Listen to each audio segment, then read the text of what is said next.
On this date, in 1954, the United States Supreme Court announced a major decision that, as Chief Justice Earl Warren wrote, "In the field of public education, the doctrine of separate but equal has no place."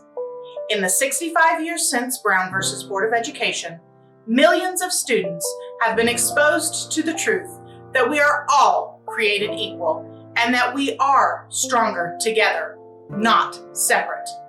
School segregation is an ugly part of our American story, but it is imperative to remember that history so that we can continue to strive for a more perfect world for future generations.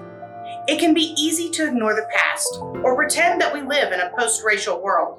However, students and educators in classrooms today are reminded daily of the negative impacts that complacency can cause. While the Brown versus Board of Education ruling is an anniversary to be celebrated, Supreme Court decisions don't change hearts and minds. People do.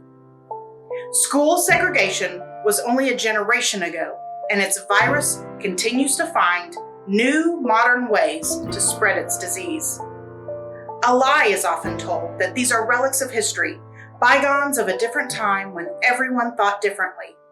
That paradigm ignores all those that have championed equal rights throughout history. More importantly, it ignores the reality that many of our schools today are, for all intents and purposes, still segregated. It also ignores the reality that there are still forces fighting to make public schools even more segregated between the haves and have-nots today. Oklahoma has its own complicated history when it comes to this subject. In the early 1900s, the Oklahoma Territory had integrated schools like the one at Prairie Center.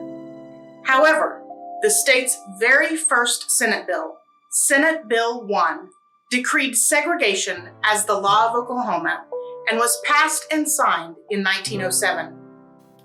Between 1907 and 1930, during the era of Jim Crow, lynchings by white terrorist mobs murdered Black people in Henrietta, Okemah, Purcell, Chickasha, Eufaula, Oklahoma City, and of course, the Tulsa Race Massacre of 1921, when its Greenwood district, at the time the wealthiest Black community in the United States, was attacked by white mobs, resulting in between 100 and 300 African Americans killed and 10,000 left homeless in one of the worst incidents of racial violence ever in the United States.